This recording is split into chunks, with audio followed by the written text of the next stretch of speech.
தோழர் அனைவர்களுக்கும் என் வணக்கத்தை தெரிவித்துக் கொள்கிறேன்.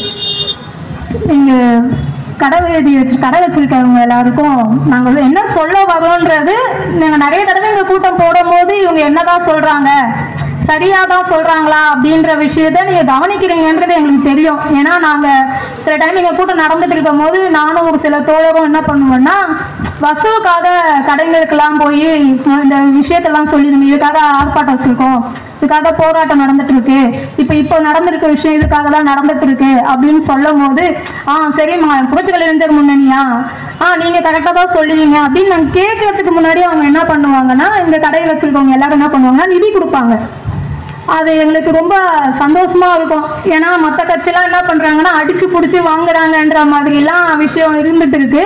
ஆனா நாங்க போகும்போது என்ன சொல்றாங்க, நீங்க சரியானதுதான் சொல்லுவீங்க, அது எங்களுக்கு புரியுற மாதிரி சொல்றீங்க, எங்களுக்கு இயல்பா ஈஸியா எடுத்துக்க முடியுது, இந்த அரசாங்கம் என்ன பண்ணுது, மோடி அரசாங்கம் என்ன பண்ணுது அப்படின்றதெல்லாம் எங்களுக்கு நீங்க தெளிவா சொல்றீங்கன்ட்டு எங்க கட்சி மேல எங்க அமைப்பு மேல நாங்க சொல்ற விஷயத்து மேல ஒரு நம்பிக்கையின் பேரில் நீங்க எங்களுக்கு ஆதரவு கொடுக்குறீங்கன்றத நீங்க நாங்க போய் கேட்கறதுக்கு முன்னாடியே ஒரு நிதியா கொடுக்குறீங்க அப்படின்றதுல நாங்க தெரிஞ்சுக்கிறோம். அதனால இந்த பகுதி வாழ் கடை மக்களுக்கு எங்க நன்றியை ஃபர்ஸ்ட் தெரிஞ்சுக்கிறேன்.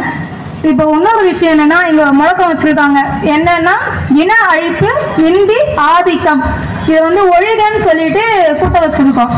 மேற்கொண்டு யார் இதெல்லாம் செய்யறாங்க அப்படின்னு பார்த்தா மோடி அரசு. இது எப்படி செய்யுது, ஒரு ஆணவத்தோட செய்யுது. எனக்கு எப்படின்னா தமிழ்நாட்டில் நான் என்ன சொல்றேனோ அதை நீங்க ஏத்துக்குங்க. இப்ப நான் நீட்டை கொண்டு வந்தேன், நீங்க ஏத்துக்கணும், இந்தியை கொண்டு வரேன், நீங்க ஏத்துக்கணும் அப்படின்னு ஒரு ஆணவத்தோட சொல்லுது. அதை தான் நாங்க என்ன சொல்லியிருக்கோம், வேண்டாதா மோடியின் அரசின் ஆணவம் ஒழிகன்னு முழக்கம் வச்சிருக்கோம். நாங்க தமிழ்நாட்டில் தாய்மொழியா என்ன வச்சிருக்கோம்னா தமிழ். அப்போ நாங்க என்னத்தை கேட்போம், தமிழ் வாழணும் தானே நாங்க கேட்போம், தமிழோட இறையாண்மை ஓங்கி நிக்கணும் தானே கேட்போம். அதை தான் இப்போ மூணாவது மொழியா மூணாவது இதுவா முழக்கமா வச்சிருக்கோன்றத இப்போ இந்த பதாகை மூலயமாவே உங்களுக்கு தெரிஞ்சிருக்கும். இப்போ நான் என்ன பேச வந்திருக்கேன் அப்படின்னா, நான் இந்த அமைப்பு, இந்த கட்சி, இந்த மோடி இதெல்லாம் பேசுவாங்க. எனக்கு பின்னாடி வந்த தோழர்கள்லாம் என்ன சொல்லுவாங்க, இந்தி ஒழிப்பு எந்தெந்த காலகட்டத்தில் எப்படிலாம் பண்ணாங்க, அது எப்படிலாம் ஒரு போராட்ட காலமா வந்துச்சு, அதை எப்படிலாம் முறியடிச்சாங்க, அது யாரெல்லாம் முன் நின்று செஞ்சாங்க அப்படின்றதெல்லாம் என் பின்னாடி வர தோழர்கள்லாம் சொல்லுவாங்க. நான் எதை பத்தி சொல்ல வந்திருக்கேன் அப்படின்னா, நான் 2 பிள்ளைங்களோட அம்மா தான் இங்க பேச வந்திருக்கேன். ஏன்னா இந்திய நீங்க வேற எங்கேயும் கொண்டு வரல, யார் வேணாலும் பேசலாம் அப்படின்றதுக்கு. என் பிள்ளை படிக்கிற பள்ளிக்கூடத்துக்கு நீங்க கொண்டு வரீங்க. எனக்கு ஏன் இந்தி வேணும், என் பிள்ளை ஏன் கஷ்டப்பட்டு இந்தி கத்துக்கணும், இந்தியில என்ன இருக்கு, நான் 3வது மொழியா கத்துக்கிட்டு சுமை ஏன் தூக்கணும் அப்படின்னு என் பிள்ளைங்களுக்கு கேட்க வேண்டிய சூழ்நிலையில நான் இருக்கேன். இப்போ அப்புறம் என்னோட பிள்ளைங்களுக்கு என்ன தரணும், என்ன படிக்கணும், என்ன செய்யணும்ன்றது ஒரு அம்மாவா நான் நிர்ணயிக்காம எங்கேயோ இருந்து நீ சொல்றத நான் கேட்கணுமா? நீ யார என் பிள்ளைங்களை இந்தி படிக்கணும், இந்தி தான் உனக்கு தலை சிறந்த மொழியா இருக்கும், உங்களை வளர்த்து கொண்டு போவோம், நீ யாரா சொல்றதுக்கு? நான் ஆல்ரெடி 2 கொள்கையை வச்சிருக்கேன், 2 இருமொழி கொள்கையை வச்சிருக்கேன். அதையே நான் அதுலயுமே ஒரு சில கருத்துக்கள் இருக்கு, நான் பின்னாடி சொல்றேன். ஆனா இந்தி இப்போதைக்கு ஏன் வேண்டாம்? இந்தியில என்ன சாதிச்சிருக்கீங்க? தமிழ்ல இலக்கியம், சமஸ்கிருதத்துல என்ன இருக்குன்னா காவியம், இலக்கியம், சனாதனம் இது வச்சிருக்கீங்க. அதனால அது வேண்டாம் குப்பத்துல போட்டோம். தமிழ நாங்க ஏன் வச்சிருக்கோம்? தமிழ்ல எல்லாரும் தலை சிறந்து விளங்கி இருக்காங்க. தமிழ் மொழி எத்தனை ஆண்டு காலமோ இங்க கல் தோன்றி மண் தோன்றதுக்கு முன்னாடி இருந்ததுன்றதுக்கு ஆதாரபூர்வமா அறிவியல் பூர்வமா இப்ப எல்லாரும் நிரூபிச்சுக்கிட்டு வராங்க. தமிழர்கள் எந்தெந்த காலகட்டத்துல எத்தனை ஆண்டுக்கு முன்னாடி வளர்ந்துருக்காங்க, அவங்க என்னெல்லாம் செஞ்சிருக்காங்க, அதெல்லாம் ஆராய்ச்சி மூலியமா நாங்க நிர்ணயிச்சுட்டு வந்துட்டு இருக்கோம். இருமொழி கொள்கையில இங்கிலீஷ் வச்சிருக்கோம். இங்கிலீஷ் எதுக்கு? உலக பூர்வமா நாங்க வளர்ந்து வர ஒரு படிப்புக்கு, ஒரு அறிவியலுக்கு, ஒரு ஆராய்ச்சிக்கு, ஒரு தொழிலுக்கு, உலக பூர்வம் நாங்க சுத்தி வர்றதுக்கு ஒரு மொழி தேவை அப்படின்றதுனால நாங்க இங்கிலீஷ் வச்சுக்கோம். இது 2 எங்களுக்கு போதாதா? என் தாய்மொழியில படிச்சு என் அறிவை வளர்த்துக்க எனக்கு தமிழ் மொழி இருக்கு, உலக அறிவை வளர்த்துக்க எனக்கு இங்கிலீஷ் இருக்கு. இதை தவிர்த்து முன்னாடி இந்திய படிக்க வேண்டிய அவசியம் எங்களுக்கு என்ன வந்துச்சு? என்ன வந்துச்சு? ஏன் அதை வந்து கொண்டு வந்து கொடுக்குறீங்க? நீங்க அப்படியே பாலிசா என்ன பண்றீங்க? நாங்க ஹிந்தி தாங்க படிக்க சொல்லணும்னு சொல்லல, தெலுங்குக்காரங்களா தெலுங்கு படிங்க, மலையாளக்காரங்களா மலையாளம் படிங்க அப்படின்னு கொண்டு வரீங்க. அதெல்லாம் முடியுமா? அதெல்லாம் நடைமுறைப்படுத்திருக்கியா? இதே பகுதியில வட மாநிலத்திலிருந்து வந்து வேலை செய்யறாங்கல்ல, அவங்க எல்லாரும் கேரளா, மலையாளம், இது கன்னடா எல்லாம் போய் வேலை செய்யறாங்க. அப்ப அந்தந்த தேசிய மொழி என் பிள்ளை போய் அங்கெல்லாம் வேலை செய்ய போதுப்பா. அதனால என் பிள்ளைக்கு வந்து 8 வகையான மொழியை நான் பள்ளிக்கூடத்துல சொல்லி கொடுத்துருவேன். சொல்லி கொடுத்துதான் தமிழ் சொல்லி கொடுத்துதான் இங்க அனுப்பி விட்டுருக்கியா? இல்ல கேரளாவுக்கு மலையாளம் சொல்லி கொடுத்துதான் அனுப்பியிருக்கியா? இல்ல தெலுங்கானா பிரதேசத்துக்கு தெலுங்கு சொல்லி கொடுத்துதான் அனுப்பி விட்டுருக்கியா? நீ என்ன சொல்லி கொடுத்து அனுப்பின உன் பிள்ளைய? அவன் தேவைக்கு எந்தெந்த மாநிலத்துல போய் வேலை செய்யறானோ அந்தந்த மொழி அவன் கத்துக்கிறான், வளர்றான். வரவங்களை வாழ வச்ச தமிழ்நாட்டுல நீ ஏன்னா என்ன போய் எங்க போய் பிச்சை எடுக்கிறதுக்கு இந்திய படிக்க சொல்ற? நீ சொல்ற காரணம் என்ன சரியா இருக்கா? இந்தி படிச்சா கெட்டி சட்னி தரத்துக்கு கொஞ்சம் எக்ஸ்ட்ரா நீங்க சொல்லும் போது தருவாங்க. எவனா பின்னாடி நாங்க பெண் பிள்ளைங்களை வீர மங்கைய ஆக்கி தமிழ்நாட்டுல உழவ விட்டா நீ சொல்ற என் ஊருக்கு வந்தா 4 பேர் உன் பின்னாடி வருவாங்கம்மா. நீ என்ன சொல்ற? ஹிந்தியில திட்டுடு, அவங்க பயந்து வச்சுட்டு ஓடிடுவாங்கம்மா. அப்படிலாம் தேவையில்ல. என் பிள்ளைங்களுக்கு தற்காப்பு சொல்லி கொடுத்துருக்கேன், தைரியம் சொல்லி கொடுத்துருக்கேன். தமிழ்ல வீர மங்கையா இருந்த எல்லாரையும் நாங்க வரலாறு சொல்லி கொடுத்து வளர்த்துருக்கோம். என் பிள்ளைகிட்ட வந்து நீ நின்று பாரு. பாலியல் வன்கொடுமைக்கு பயந்து வெளியில சொல்லாத பிள்ளைங்க எல்லாம் இப்ப என்ன பண்றாங்க? அடுத்து இன்னைக்கு நடந்துச்சா, நாளைக்கு போலீஸ் ஸ்டேஷன் வாசல்ல போய் நிக்கிறாங்க.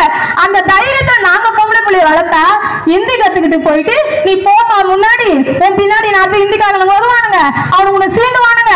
நீ ஹிந்தியில திட்டு, உடனே அவனுக்கு வந்து பயந்து வச்சுட்டு ஓடிடுவானுங்க. இதுக்குதான் ஹிந்தி கத்துக்கணுமா? நாங்க உன் கெட்டி சட்னி வாங்கிறதுக்கு தான் நாங்க ஹிந்தி கத்துக்கணுமா? ஏன் எதுக்கு ஹிந்தி கத்துக்கணும்? ஏதாவது ஆக்கப்பூர்வமா அறிவுபூர்வமா ஒரு தேவையா ஒரு அறிவியலா நீ சொல்றியா? அதை நாங்க ஏத்துக்கலாம். அது நீ ஒரு சண்டைக்கார, என்னோட நேர் எதிரான எதிரி. நீ வந்து எப்படி எனக்கு நல்லது சொல்லுவ? நீ எப்படி எனக்கு நல்லது சொல்லுவ? நானே என் மாமா மச்சான் கிட்ட சண்டை போட்டுக்கிறேன். இருமொழி கொள்கை இங்கிலீஷ்காரனுக்கு இங்கிலீஷே எங்களுக்கு தத்தா இருக்கு. என் பிள்ளைங்க ஆங்கில வழி படிக்கிறதுக்கு எங்களுக்கு கஷ்டமா இருக்கு. தமிழ் வழி என் பிள்ளைங்க 2 தமிழ் மீடியம் படிக்கிறாங்க, தமிழ் வழி கல்வி படிக்கிறாங்க. ஏன்னா நான் முதல் கொண்டு பட்ட படிப்பு படிக்காத பொண்ணு, பள்ளி படிப்பு தான் படிச்சேன், தமிழ் வழி கல்வி தான் படிச்சேன்.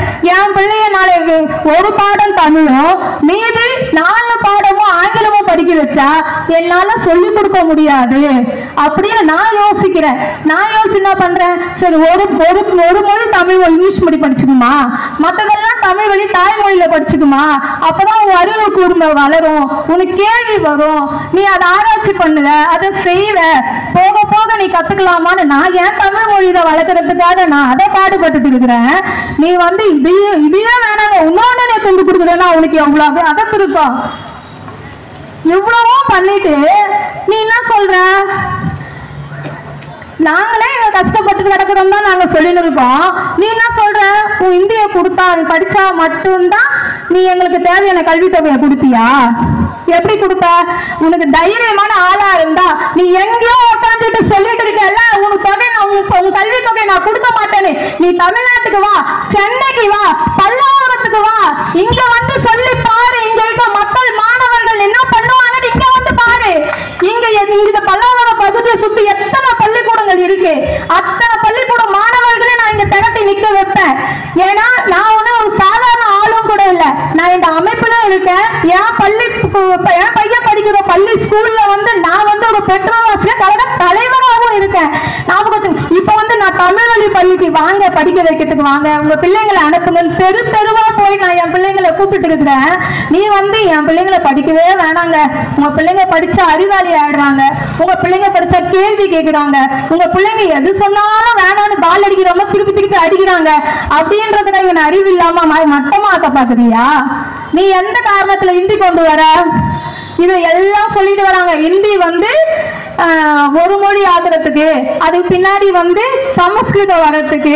இது ரெண்டுத்தையும் விட இன்னொன்னு என்ன தெரியுமா வரப்போகுது? இந்திய ஒரு பள்ளிக்கூடத்துல வந்து நம்ம சேர்த்தோம்னா நம்ம பிள்ளைகளை 3ஆவதுல 5ஆவதுல 8ஆவதுல ஒரு பரீட்சை வச்சு அவங்க தகுதி திறமையை முடக்கி அவங்கள பாதியிலேயே பள்ளி நிறுத்தம் வைக்கிறதுக்கான ஐடியா பண்றாங்க. இது ஏன் பண்றாங்க?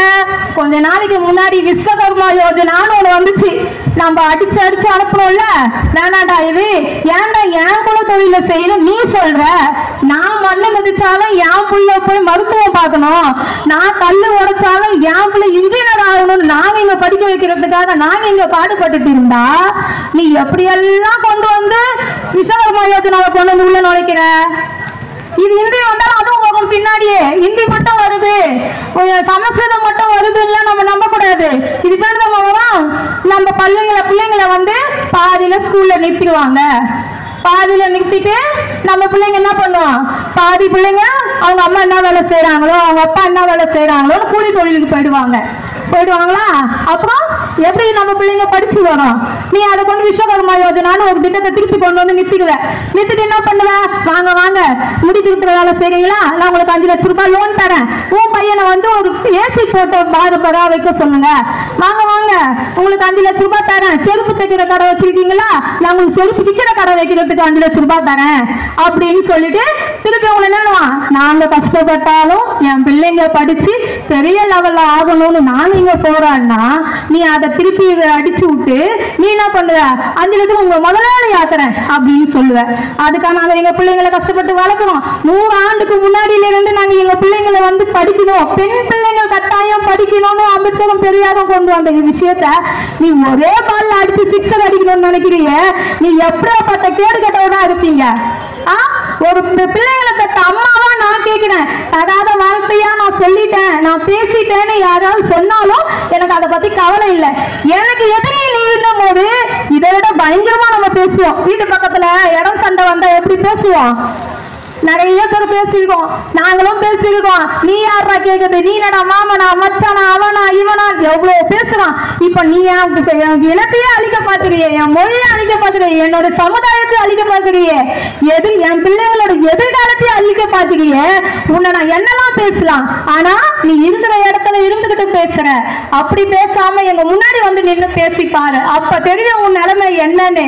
இது எல்லாமே என்னத்துக்குன்னா நம்ம பிள்ளைங்க வளர்ந்து வந்துடக்கூடாது, இளைய சமுதாயம் வளர்ந்துடக்கூடாது, கேள்வி கேட்டக்கூடாது அப்படின்னு ஒரே ஒரு விஷயத்துக்காகத்தான் இதெல்லாம் பண்றான். ஏன்னா அவன் மாநிலத்துல இருக்கிறவங்களுக்கு எல்லாம் ஒரு மொழி, அதை ஒண்ணு கத்துக்கிறாங்க, அதை எழுத்து வடிவத்துல இருக்கா. தோட முன்னாடி சொன்ன மாதிரி போஜ்புரின்னு ஒரு மொழி இருந்துச்சான், அது இருக்கு பேசுறாங்க, ஆனா எழுத்து வடிவம் இல்லை. தமிழ்நாட்டுல தமிழ் மொழின்னு ஒரு ஓங்கி இருக்கு, இந்தியாவில தமிழ் மொழின்னு எல்லாருக்கும் தெரியும், அது எழுத்து வடிவத்துல இருக்கு.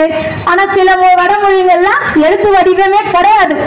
அப்படி இருக்கும்போது எப்படி நீங்க அழிஞ்சுதான் போவீங்க? அதே மாதிரி நீங்க வந்து இந்தியா கொண்டு வந்து வச்சுட்டு எங்க தமிழை நீங்க அழிச்சுட்டா போங்க. இன்டர்நேஷனல் லாங்குவேஜ் இங்கிலீஷ் இருக்குங்க, இந்திய லாங்குவேஜ் ஹிந்தி இருக்குங்கன்னு சொல்லிட்டு தமிழ் மொழியை என்ன பண்ண பாக்குறீங்க? அழிக்க தானே பாக்குறீங்க. அதுக்கு நாங்க வாங்க வாங்கன்னு சவுப்பு கம்பளம் போட்டு வச்சுட்டு உட்காந்துட்டா இருப்போம். நீங்க எப்ப வேணா வாங்கப்பா, எவ்வளவு குப்பை வேணாலும் போட்டுங்க, நாங்க வந்து அதை அப்படியே மாதிரி ஏறி உட்காந்துக்கணும் சொல்லுவேன். ஏங்க தமிழ்நாட்டில் இருக்க மக்கள் குப்பையே வந்து பிரிச்சு கொட்டிட்டு இருக்கோங்க. நாங்க மக்கும் குப்பை எது மக்காத குப்பை எதுன்னு பிரிச்சு டப்பால போட்டு குத்துன்னு இருக்கோம். நீ மக்காத குப்பைன்னு தெரிஞ்ச எனக்கு உன்னை எப்படி என் மண்ணுக்குள்ள நான் சேர்ப்பேன்? உன்னை எப்படி நான் சேர்ப்பேன் என் மண்ணுக்குள்ள? நீ தான் என் மண்ணையே அழிக்க பார்த்திய. மக்காத குப்பை என்னங்க பண்ணோம், எரிச்சு தள்ளி போடு, காத்தோட காத்த கரைச்சி தானே விடுவோம். அதை வந்து பதப்படுத்தி வச்சுப்போமா? நம்ம ஒரு உரத்துக்கு ஒரு மரம் வளரும், ஒரு செடி வளரும், உரமா போடுவோமா? நம்ம அதை அழிஞ்சிருக்கோம், அந்த செடியும் அந்த மரத்தை அழிச்சிருக்கோம். அதேதான் நம்ம குழந்தைங்களை அழிக்கக்கூடிய ஒரு மக்காத குப்பை எதுன்னா அது இந்த பிஜேபி மோடி அரசு தான். அது இருக்கிற வரைக்கும் எந்தெந்த நாட்டுல எல்லாம் எந்தெந்த ஊர்ல எல்லாம் எந்தெந்த மாநிலத்துல அவன் காலை வைக்கிறானோ அந்தந்த மாநிலமும் அந்தந்த ஊரும் அந்த ஒவ்வொரு வீடுமே இங்க இருக்க பாஜக அரசு கட்சியில உறுப்பினராகவோ பதவியெல்லாம் இருக்காங்க பாத்தீங்களா? நாட்டுக்குடி அண்ணாமலை, அதுக்கு எடுபடியான சீமானு, அவன் பர்சனல் விஷயத்துக்கு கூட கட்சிக்காரங்களை கூட்டு பண்ணி கேட்கிறான் பாருங்க போலீஸ் ஸ்டேஷனுக்கு. அவன் மாதிரி ஆளுங்களா இருக்காங்களா எடுபடி ஆளுங்க, அவனுக்கெல்லாம் கூட வெக்கம் மானம் சூடு சோர்ணம் ஏதாவது இருந்துச்சுன்னா இதுக்கெல்லாம் அவன் எதிர்த்து நிக்கணும். வீட்டு பிள்ளைங்க மட்டும் ஆங்கிலம் இங்கிலீஷ் தமிழ் ஹிந்தி மலையாளம் தெலுங்கு கன்னடம் எல்லாம் படிக்கலாமா? ஏன் தமிழ்நாட்டு மக்கள் பிள்ளைங்க மட்டும் ஏன்டா படிக்க கூடாது? நீ நல்லது பண்றவனா? நீ நீட்டையும் எடுத்து கொண்டு உள்ள கூட்டம் தானே நீங்க. அதுக்கு என் வீட்டு பிள்ளைங்க எத்தனை பேர் செத்தாங்க? இதே இடத்துல நாங்க கூட்டம் போட்டிருக்கோமே, எத்தனை பிள்ளைங்க செத்தாங்க? அதுக்கே நாங்க இன்னைய வரைக்கும் போராடிட்டு இருக்கோம். இருமொழி கொள்கை தானே, ஆனா அதுக்கே நாங்க போராடிட்டு இருக்கோம். இருக்கோம். நீங்க என்ன பண்ணுவீங்க? மத்திய அரசோட கொஸ்டின் மாநில அரசு கொடுத்தீங்கன்னா எங்களால படிக்க முடியலைங்க, எங்களால கத்துக்க முடியலைங்க, எங்க பள்ளிக்கு எங்க ஸ்கூல்ல சொல்லி கொடுத்த சிலபஸ் வேற மாதிரி இருக்கு, அங்க நீட்டுக்கு வந்த சிலபஸ் வேற மாதிரி இருக்குன்னு புரிஞ்சுக்க முடியலன்னு இன்னைய வரைக்கும் 100 பிள்ளைங்களுக்கு மேல நாங்க கவனம் கொடுத்துட்டு உட்காந்துருக்கோம். நீ எவ்வளவு ஈஸியா ஹிந்தி எடுத்துக்கோங்க, மும்மொழி கொழி எடுத்துக்கோங்க, நாங்க உங்களுக்கு நிதி தருவோம்னு சொல்றீங்க. தைரியம் இருந்தா நீ நீட்டு பரீட்சையில எழுத முடியாம ஃபைலான மாணவர்களுடைய வீட்டுங்களுக்கு போய் நாங்க இந்த மாதிரி கொண்டு வரோங்க, எல்லாரையும் ஒப்புதல் கொடுக்க சொல்லுங்க, நாங்க உங்க தொகையை கொடுத்துருங்கன்னு கேட்டுப்பாரு. இங்க இருக்க ஆட்டுக்குட்டி அண்ணாமலை போயிட்டு கேட்க சொல்லுங்க. நீட் எக்ஸாம்ல ஃபைலான மாணவர்கள் வீட்டுக்குள்ள போயிட்டு கேட்க சொல்லுங்க. உயிரை தாங்க பாருங்க, அவங்க கிட்ட போய் கேட்க சொல்லுங்க. ஏங்க உங்க பிள்ளைங்களை ஹிந்தி படிக்காம தாங்க இந்த எக்ஸாம் எழுத முடியாம, சரி தேசிய கல்விக் கொள்கை இல்லாதனால பிள்ளைங்க எழுத முடியாம செத்து போச்சுங்க, நாங்க இதோட எந்த குழந்தையும் சாகக்கூடாதுன்னு சொல்லிட்டு தான் இந்த கொள்கையை கொண்டு வரோம், நீங்க எல்லாம் ஒத்துக்க சொல்லுங்கன்னு போய் சொல்ல சொல்லுங்க. எதா கைட்டி எப்படி அடிப்பாங்கன்னு எனக்கு தெரியாது, வாங்குற உங்களுக்கு வேணா தெரியுமான்னு மீடியாக்காரனை கூட்டு போய் வச்சுட்டு பண்ணி பாருங்க. என்ன நினைச்சிட்டு இருக்கீங்க நீங்களா? என் பிள்ளைங்களை என்ன பண்ணும் நீ சொல்றீங்களா? நீங்க சொல்ல நாங்க ஏத்துக்கணுமா? அதுக்கு என்ன அவசியம் இருக்கு? இந்தியில என்ன ஆக்கப்பூர்வமா அறிவியல் பூர்வமா என்ன சாதிச்சுட்டு இருக்கீங்க எங்களுக்கு சொல்லுங்க. தமிழ்ல நாங்க வரவேற்கிறோம், இங்கிலீஷ்ல கூட நாங்க சொல்றோம்பா, இதெல்லாம் பண்ணாங்க, இதெல்லாம் செஞ்சாங்க, இதனால இப்படி நடந்துச்சு, என் பிள்ளைங்க இதை படிச்சாங்க, இந்த ஐடி கம்பெனில போய் வேலை செய்யறாங்க, இவ்வளவு சம்பாதிக்கிறாங்க, நான் என் குடும்பம் மேம்பட்டு வந்துச்சு, நான் குடிசையில இருந்தேன், கோபுரம் ஆயிட்டேன், ஏதோ ஒரு காரணத்தை சொல்லுவாங்கன்னு வச்சுக்கோங்களேன். ஆனா ஒரு காரணம் இருந்துச்சுல்ல, ஹிந்தி படிச்சதுனால இதெல்லாம் சாதிச்சோம் அப்படின்னு மட்டும் சொல்லுங்க. நாங்க அதை ஏத்துக்கிறோமா இல்லையான்னு பாத்துக்கிறோம். சரிங்களா? அதே மாதிரி கடைசியா நான் ஒண்ணு சொல்லிட்டு போறேன். எங்க இருந்தோ வாய் சவடால விட்டுக்கிட்டு பேசிக்கிட்டு இங்க இருக்க தமிழ்நாட்டு மக்களையும் தமிழ்நாட்டு பிள்ளைங்களையும் நீங்க வதைக்கலாம் நினைச்சீங்கன்னா இங்க இருந்தே நான் உங்களை அங்க அடிச்சு துரத்துவோம். நீங்க தாமரை மலரும் பார்த்துன்னு இருக்கீங்க பாருங்க, இந்த தாமரையே மலராது, தாமரை குளமும் இல்லாம எல்லாத்தையும் பண்ணி விட்டுருவோம். அதை இங்க பண்ணாலும் அங்க உங்களுக்கு எஃபெக்ட் வரும். என்னதான் நடக்குதுன்னு நாங்களும் பார்த்துட்டு தான் இருக்கோம். என்னென்னலாம் நீ கொண்டு வர, என்னென்னதான் நாங்க வேணான்னு சொல்லிட்டு இருக்கோம், எதெல்லாம் நாங்க போராடிட்டு இருக்கோம். போராட்டம் எங்களுக்கு புதுசு இல்லை. ஏன்னா நான் சின்ன குழந்தையில இருந்து நான் போராட்டத்தை பார்க்கிறேன். என் கை குழந்தைங்கள இருந்து என் பிள்ளைங்க போராட்டத்தை பார்த்துட்டு இருக்காங்க. எல்லாமே நாங்க பார்த்துட்டு தான் இருக்கோம். இதே இடத்துல நிறைய கூட்டங்கள் போட்டுக்கிட்டு தான் இருக்கோம். உங்க எல்லாருக்கும் நாங்க சொல்லிக்கிட்டு தான் இருக்கோம். இதை எல்லாத்தையும் நீங்க காது கொடுத்து கேட்டுட்டு தான் இருக்கீங்க. இதை எல்லாமே நீங்க எப்ப செய்யணும், எப்படி செய்யணும்ன்றத நீங்க 2026ல இதை செய்யணும். ஒரு இடத்துல கூட நாங்க இதுக்கு முன்னாடியும் நாங்க இதை வலியுறுத்தணும். ஒத்த ஓட்டு கூட வாங்க முடியாம ஓடி போனோம் பாஜக. எப்படியோ தில்லு முள்ளு செஞ்சு ஏதோ வாங்கலாம்னு வச்சுக்கோங்களேன். அதை கூட இந்த 2026ல வாங்க கூடாதுன்றத நாங்க வலியுறுத்துறோம். இதோட என்னோட நிறுத்திக் கொள்கிறேன். நன்றி.